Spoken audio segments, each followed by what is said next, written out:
This true story of African-American athlete Jesse Owens' triumphant participation in the most controversial Olympics in history, held in 1936 in Nazi Germany, Ohio State. Our guy runs in any free time he has. It's his love and hobby. Through his efforts, he gets into the university and his mom is very proud. He packs his bags, says goodbye to his father, and leaves to build his future, while leaving his father a few dollars, which is so not easy to earn. At the stadium, the Ohio State University cross-country team loses again, and coach Larry Snyder is in a bad mood again. Because of the third consecutive setback, he goes back to the office and his wife gives him the paperwork of the new students, which includes our Jesse, and the coach of course realizes the kid has potential. Jesse meanwhile visits his family, his young daughter Gloria and his girlfriend Ruth.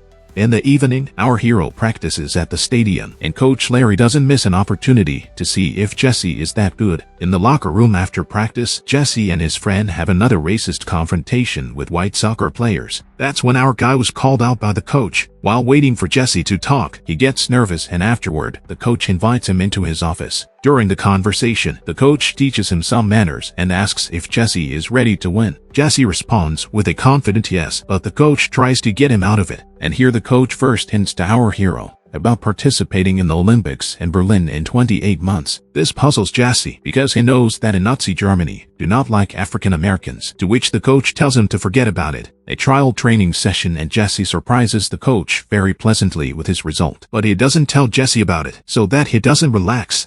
The National Olympic Committee of the United States. At the entrance, people rallying against America's participation in the Olympics because of the Nazis. The leaders of the Olympic Committee are arguing about their participation in the upcoming games because rumors are coming out that Germany is discriminating against national minorities. In the end, the argument comes to the point that it is necessary to send a man to Germany for reconnaissance, and the choice fell on the businessman builder Avery. Meanwhile, the training process is in full swing, but because of not better life, Jesse gets a job at a gas station and also applies for marriage registration with Ruth. The coach reprimands Jesse for missing practice, and he admits why he missed. The coach is furious at the young athlete's non-serious attitude, but Jesse makes it clear that he has no other choice as he needs to help support his daughter.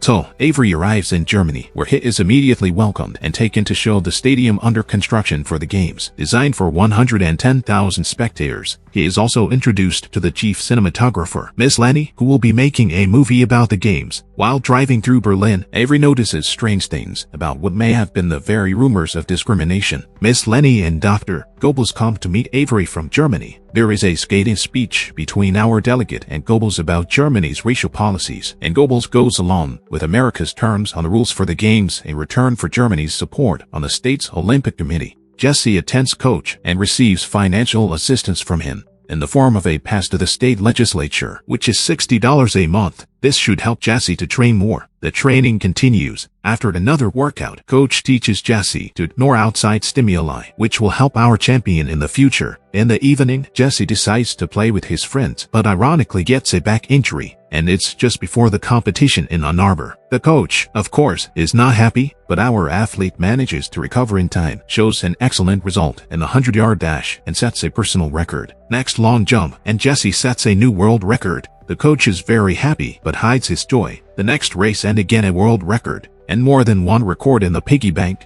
At the end of the competition, Jesse set 3 world records in 45 minutes. In June of the 35th year, our heroes again rush to the competition. This time Jesse is already popular, and he is welcomed by the press. At this competition, Jesse again does everything perfectly. In the midst of evening fun in a restaurant, Jesse meets an interesting girl with whom he does not mind to dance. In Germany, meanwhile, Minister Goebbels offers Avery a contract in return for Germany's unconditional support in the State Olympic Committee. And Jesse gets a telegram from Ruth, who saw a picture in the paper of Jesse dancing with that girl in a restaurant. Obviously, this was an elaborate staging by the rivals to oppress our hero. Unfortunately, they succeeded, and Jesse came in second in the distance. The coach stopped by to ask the athlete why he lost, and Jesse replied that it just wasn't his day. But the coach knows the real reason and tells Jesse to think about what's really important to him. In the end, it also turns out that the coach also has a daughter. In the evening, Jesse made a choice and his new girlfriend left alone. Our hero returned to the barbershop where Ruth works and apologized for his act in front of all the employees and visitors. He remembered their first meeting and made her a marriage proposal, but Ruth can't forgive him and drives him away. Jesse left, but he wasn't going to give up and waited for her outside. He walked Ruth home and asked her to marry him again right away. Ruth couldn't resist his insistence and said yes. And so they became husband and wife. Meanwhile, the National Olympic Committee was deciding the country's participation in the Olympics in Germany. In the end, the vote was that America would participate in the Olympics. A member of the state legislature comes to Jesse's house to dissuade him from participating in the Olympics because of possible racial discrimination in the Olympic Games. Jesse's father says he will support whatever decision his son makes. Jesse goes to his coach to tell him that he has decided not to go to Germany. Everyone is shocked to hear this and the coach is furious. They argue and Jesse leaves. At night at the stadium, the coach drowns his nerves with a drink, decides to jump and gets injured. In the morning, he catches Jesse jogging and again tries to talk him out of refusing to participate in the games. Apparently, he succeeded this time. Eventually, Jesse is selected for the Olympics, and at an interview with the athletes, Jesse agrees to participate. Our Larry has no official coaching status, and they try to deny him from accompanying his charge to competitions.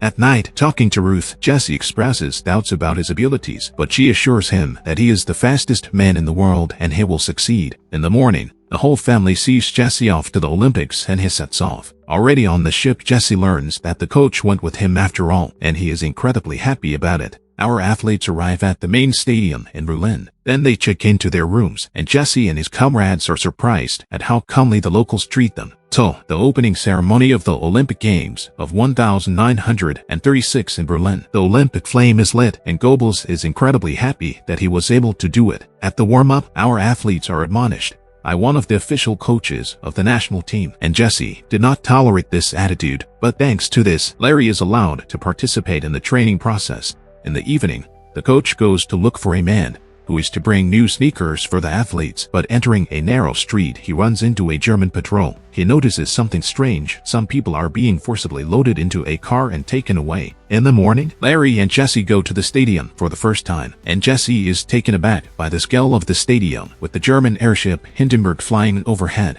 and the stands cheering Adolf Hitler. Jesse puts on his new sneakers and gets ready for his first start. Launch. Jesse races, takes the lead and finishes first. The first gold medal, the American national anthem, is played at the awards ceremony. The entire state delegation congratulates Jesse, and Avery takes him to meet Hitler. But Hitler is gone, and Avery realizes everything. He expresses his indignation to Goebbels, to which he replies that Hitler would never shake hands with a black creature, meaning Jesse. Our friends leave. In the evening, all the athletes are relaxing. Jesse meets the eyes of his main rival German. The next sight is the long jump. The German has jumped perfectly. It's Jesse's turn. He studies the lane, but according to the rules of the games, he scored 1 attempt out of 3 because of a step over the line. The second attempt is a line out, 1 to go. But here, the German helps Jesse, and the third attempt is scored. He goes through to the final and thanks his opponent for his help. Jumping final. On the second attempt, the German sets the record, but Jesse jumps farther. On the third attempt, Jesse beats the German and sets a new Olympic record, the second gold medal in the competition. Once again, the American national anthem is played.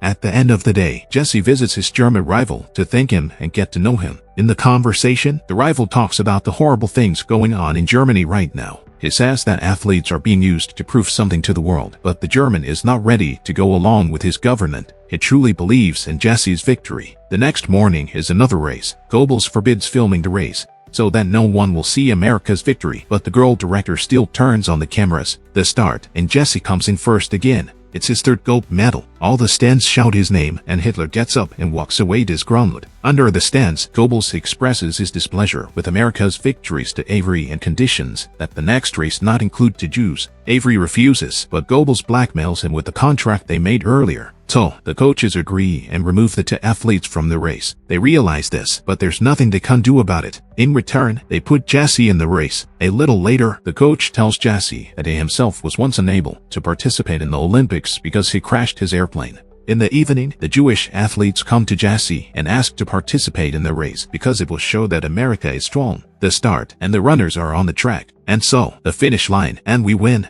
A 4th gold medal and a new world record. All the athletes are cheering, and Jesse thanks Larry. As they pack up, Jesse lets the coach touch the medal he once dreamed of. Director Linny comes in and asks Jesse to help her with her movie. This is historic footage. Back in America, our heroes go to a gala in Jesse's honor, but they won't let him in through the main entrance to the restaurant because he's black. Our Jesse is already recognized by everyone on the street, and even children asked for his autograph.